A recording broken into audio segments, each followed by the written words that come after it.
the family which is in morphology of flowering plants, that is Fabaceae, which is very important. It's a pulse family, right? So let's discuss about Fabaceae.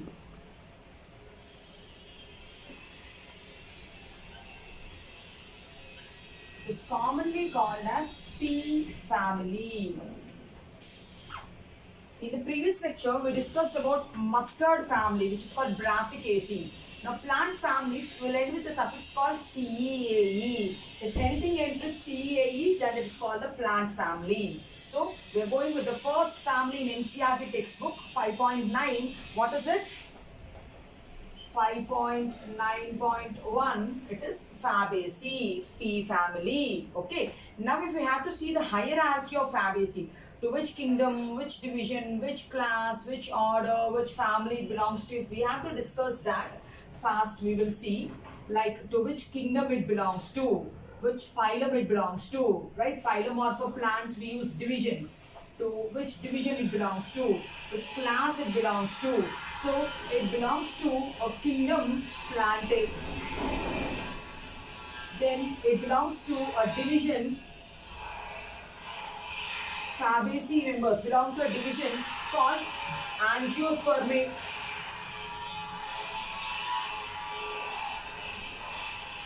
It belongs to a class. What is a class? Dicotyledonnae. Then it belongs to order. The order is Rosales. Then coming to family, there it is. The family, what is the family of, it's called, pea family called Fabaceae. So family, Fabaceae.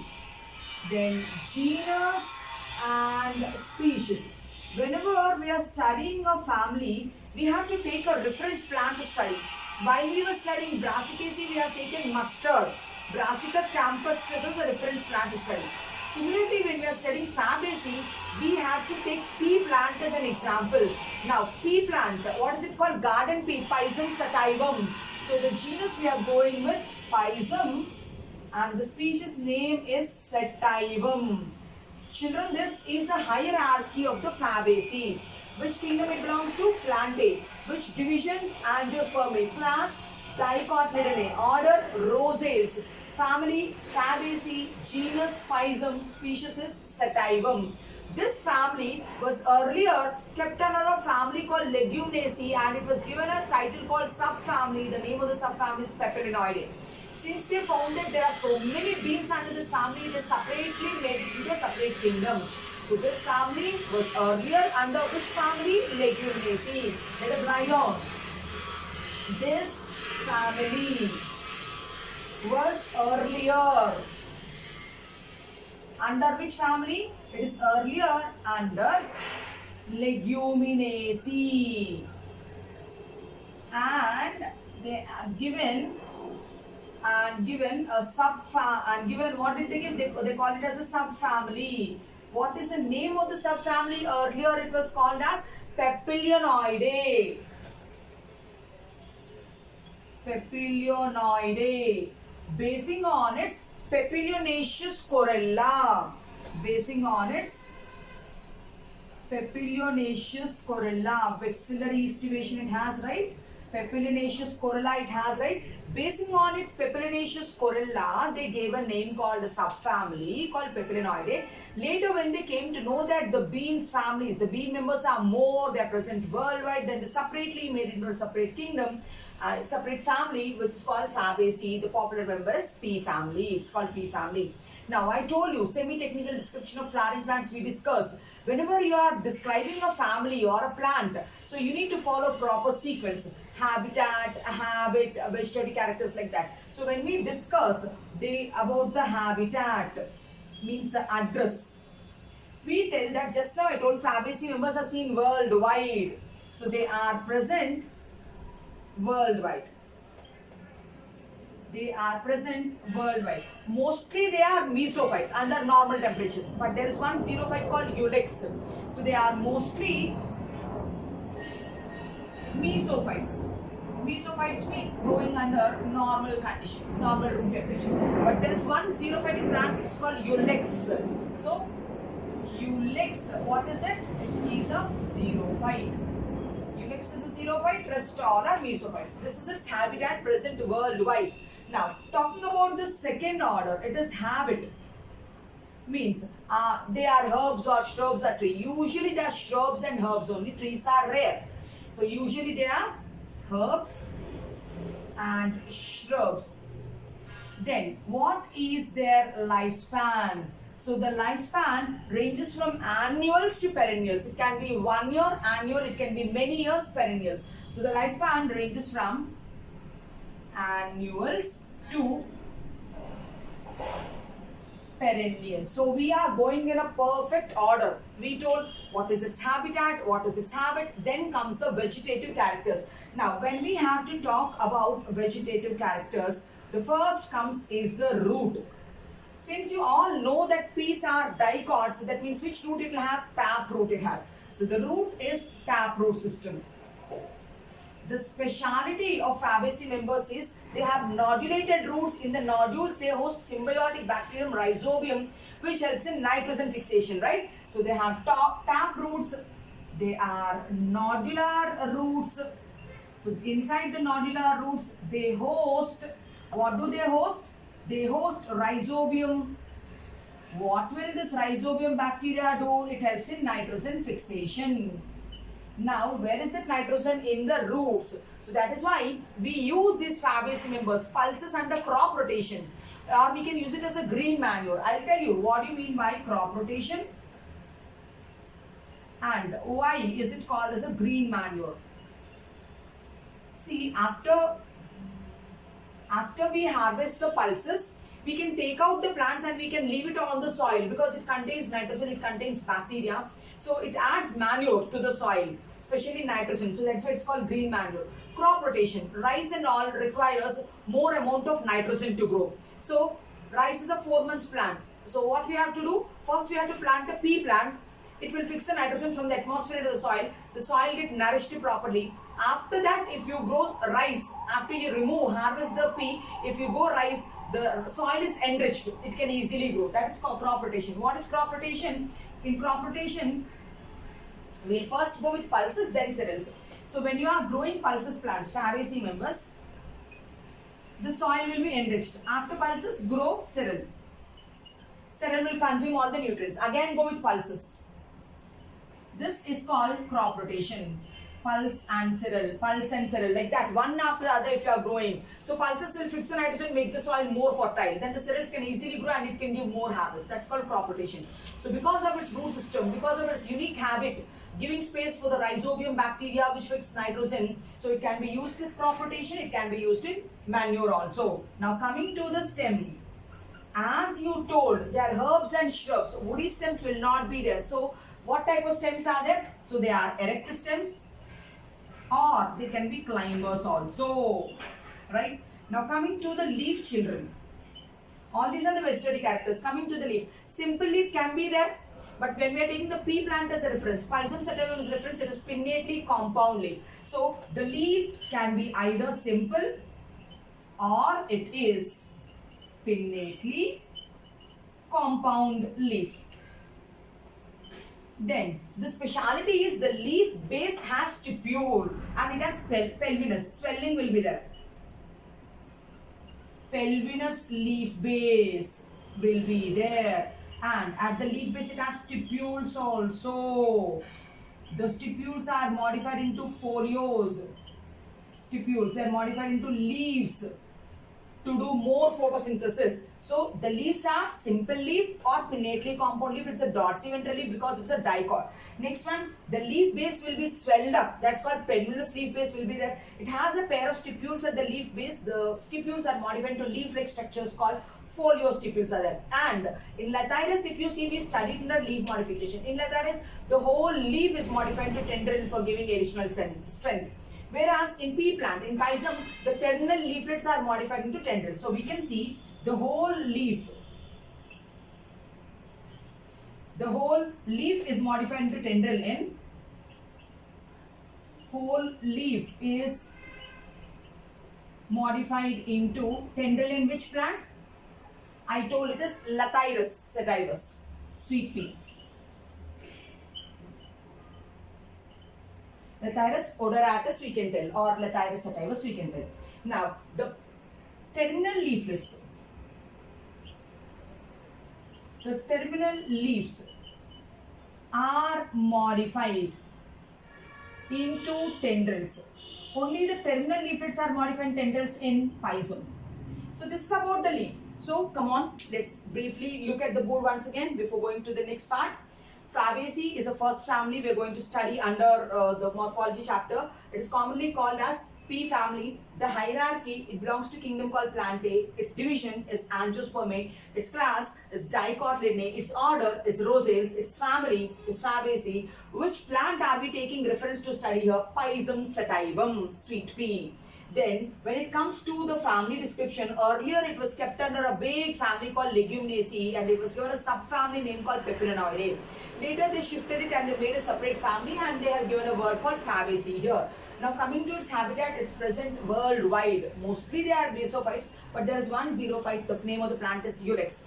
Then coming to its habit, their herbs and shrubs, trees are very rare. The Albergias is a redwood tree, only one tree is there. The lifespan, it can be 1 year to many years, annuals to perennials. Coming to the vegetative characters, which type of root, stem and leaf it has. Root is a taproot since it's a dipod. And the unique character here is it is hosting for a symbiotic nitrogen fixing bacterium called Rhizobium, which helps in nitrogen fixation. It makes the soil fertile, so it can be used in crop rotation and green manure. Climbers, since they are herbs and shrubs, erect or climbers will be there in the stem. Woody stems are absent. Then leaf, either simple leaf or pinnately compound leaf. Pelvinous leaf base, we'll see it in the picture later. And stipules are modified into leaves. Since the leaves are modified in tendril to enhance the photosynthetic efficiency, the stipules are modified leaf-like folio stipules. In Lathyrus, the complete leaf is modified tendril. Then who will do photosynthesis? The folio stipules will do photosynthesis. Whereas in Pisum sativum, only the terminal leaflets are modified into tendril. So far, what we discussed are the vegetative characters. Now we have to switch on to the reproductive characters. Now, before looking at the reproductive characters, let us draw the picture of the Fabaceae which they have given in NCERT textbook. And then move on to the reproductive characters, floral formula, floral diagram. Let us see. So they have given a stem of Fabaceae. They have given a stem of Fabaceae like this, and they showed us this is a leaf. In P, it is pinnately compound leaf, and some leaflets are modified into tendrils. Since some leaflets are modified in tendrils, the stipules which are present at the base are modified into leaf-like stipules. So what are they called? Folio stipules. So I'll make it a different color. So what is this? This is a foliose stipule. Okay. And then we told the leaf base is swelled. That swelling at the leaf base is called pelvinous. So I need to show that also. Here is the leaf base. The leaf base is swelled. This will make pelvinous. So what is this? These are leaf tendrils. And what is this? It is a pinnately compound leaf. What is this? It is leaf-like stipule. Foliose stipule it is. And what is this swelling called? This is called pelvinous.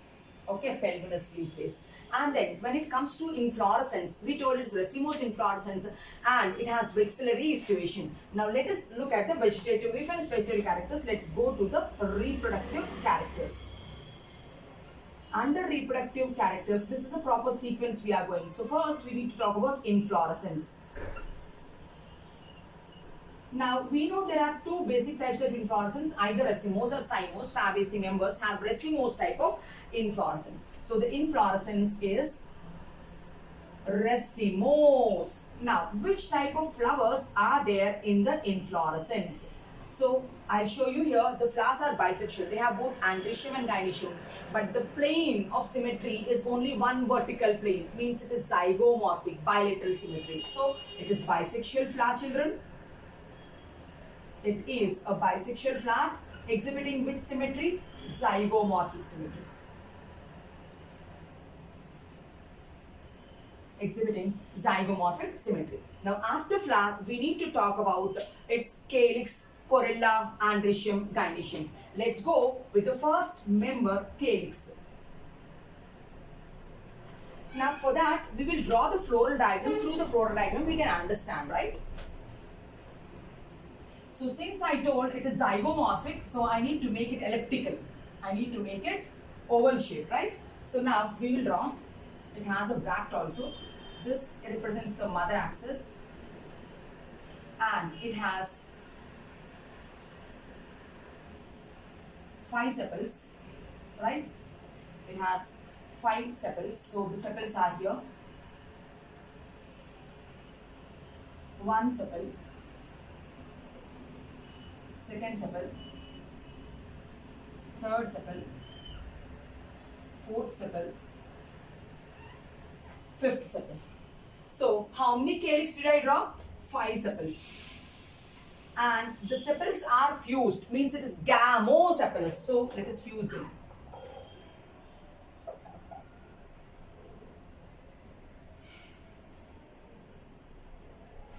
It's cohesion, right? So 5 sepals, so it is gamosepalous. It is gamosepalous. So the estivation of sepals is valvate estivation or imbricate estivation. What we find is valvate estivation here. In some plants it can be imbricate also. So the estivation is either valvate or imbricate estivation. 5 sepals are there, they are fused, they are showing valvate or imbricate estivation. Now when we go to corolla, how many petals are there? 5 petals only will be there. So it has a pepinellaceous estivation, vexillary estivation, 1 standard petal overlapping the wings, wings are overlapping the keels will be there. So we will tell 5 petals are there. What is the estivation? Vexillary or pepinellaceous estivation. 1 standard petal will be there, which is called as vexillum. So here is the standard petal, vexillum, and it is polypetalous. They are not fused. Polypetalous. This standard petal, what is the standard petal called? The standard petal. Where is the standard petal? It is towards the posterior side. It has bract. Let us show the bract here towards the anterior side. Right? So standard petal is called vexillum. Where is it? At the posterior side. Now the standard petal will overlap 2 wings, and the wings are called alae. The 2 wings are called alae. And where are the wings? Lateral. Let's draw the wings also. Since we are telling the wings are overlapped, keep them inside. And where did I draw? I drawed on the lateral sides. And 2 keels will be there. The keels are called carina. And where are they? Anterior side. They are towards the anterior side. So they are, the keels are partially fused. The keels are partially fused. So draw the keels, fuse them partially. Here you fuse them, telling that they are partially fused. Such an estivation is called vexillary estivation or pepinellaceous estivation. Now coming to, and these keels, they will fuse the stamens and the pistil also. What can we tell? Keel encloses the stamens and pistils. So the keel encloses stamens and pistil. Right. Now coming to the third one. Andrecium. Children, it is pentamerous in the multiples of 5, means 5 or 10 andreciums will be there. 10 stamens will be there, and the 10 stamens, they are showing cohesion, they are fusing among themselves to make 2 bundles, which is called diadelphous condition. So how many stamens are there? 10 stamens are there. And 10 stamens, are they showing cohesion? Yes, they are showing cohesion. What is that condition called? Diadelphous condition. What do you mean by diadelphous condition? 9 plus 1. 9 in one bundle, 1 in separate bundle. So let us see that 9 plus 1 condition. So we can draw it like this way. 1 we will keep it separate here. This 1 is separate, whereas 9 we have to draw here. So 1, 2, 3, 4, 5, 6, 7, 8, 9. Okay, we'll make it little wide. So 1, 2, 3, 4, 5, 6, 7, 8, 9. And all these are joined. So 9 joined to make one bundle, right?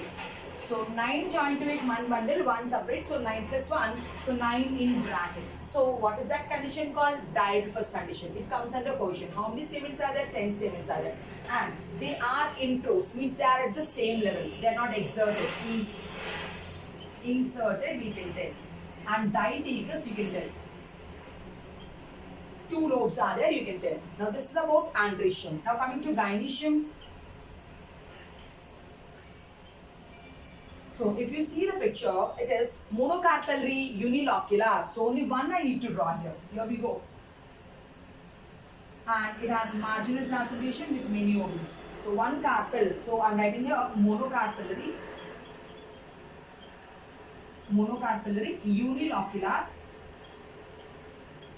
unilocular, and it is superior ovary.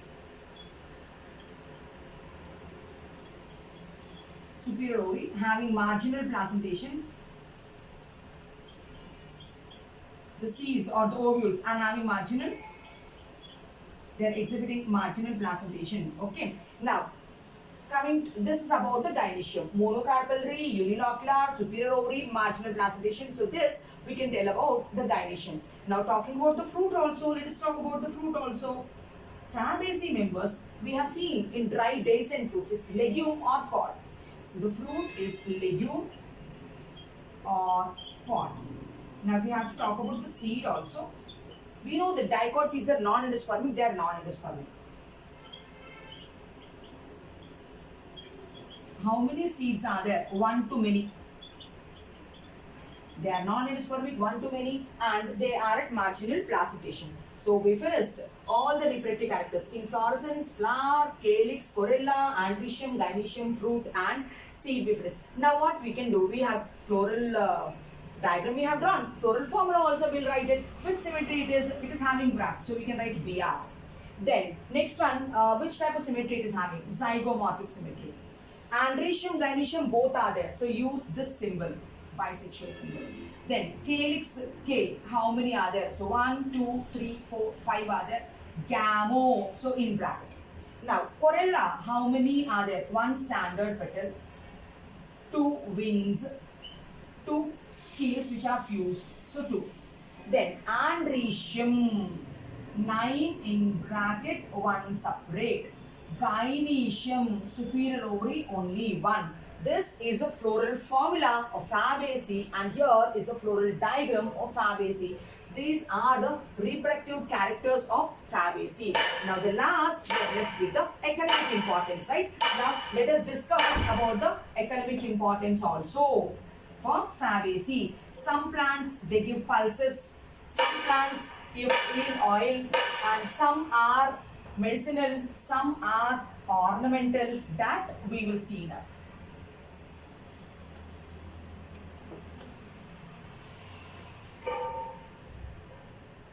This is the BRAC, and this is the mother axis. Okay. Economic importance, let us see.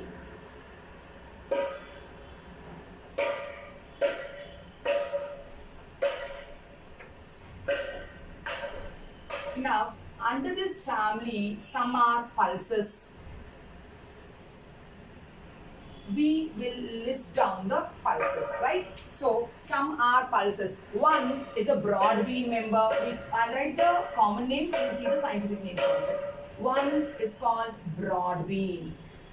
NCERT has given gram next. It has given arhar dal next. It has given sem. It has given moong dal. So these are the common names what NCERT has given. In the NEET, they can ask us with the scientific names also. So we should be familiar with the scientific names.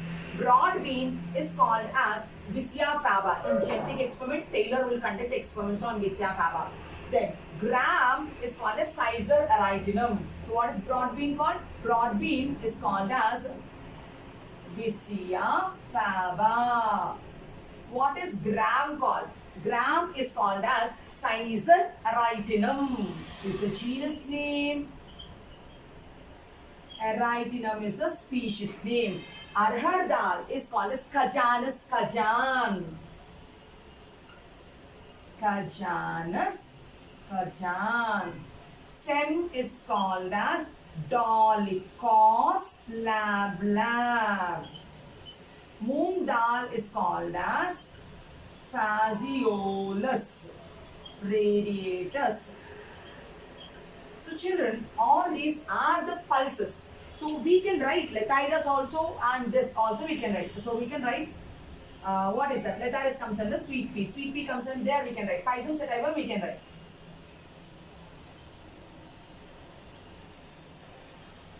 So what is Pisum sativum? Garden pea. So we can add. Now, from some Fabaceae members we extract oil. So what are the oil yielding plants? So from soybean we extract oil, and from groundnut also we extract oil. Now what are the scientific names and soybean and groundnut also we should know. Groundnut is called Arachis hypogaea. The nut is inside, so hypogaea. And soybean is called Glycine max. So soybean scientific name is Glycine max. Groundnut scientific name is Arachis hypogaea. So some are used as pulses, some are used as oils. Now some are used as ornamental plants. Now what are the ornamental plants? So lupin is one ornamental plant, and next one is sweet pea is another ornamental plant. Now lupin scientific name and common name is also lupin only. Now sweet pea scientific name is Lathyrus odoratus.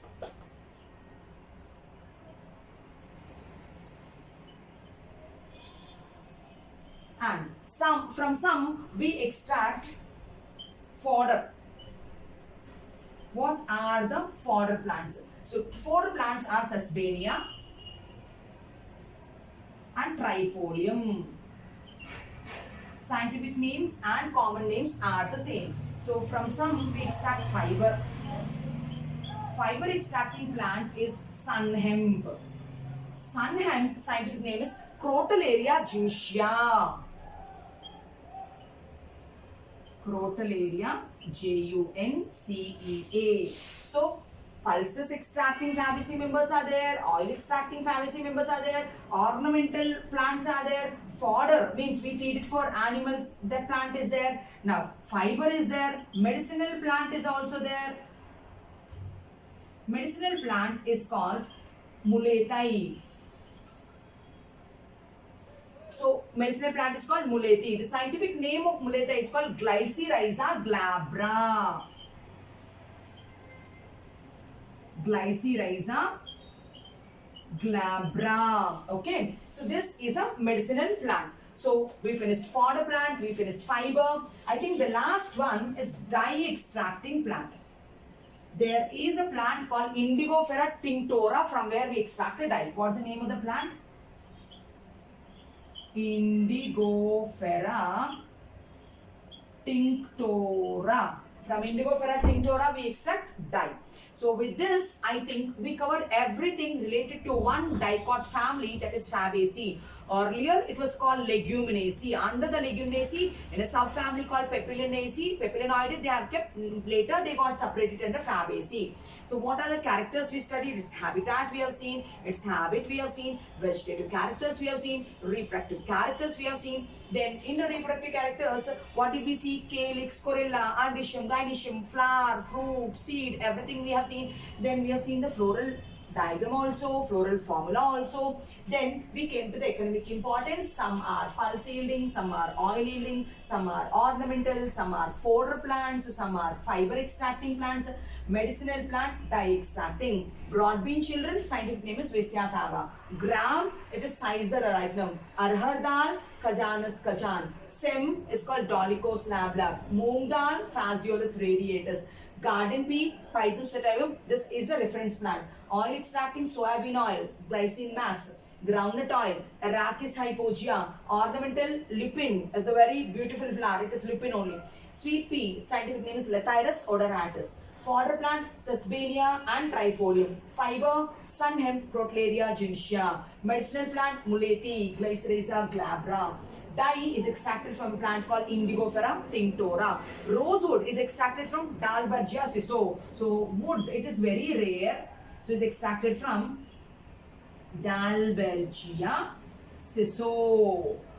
It is called rosewood. So we have completed everything related to Fabaceae. In the next class, we will come up with a new family, that is Solanaceae. Hope you understood the lecture. If you like the content, like, share and subscribe to my channel. Thank you.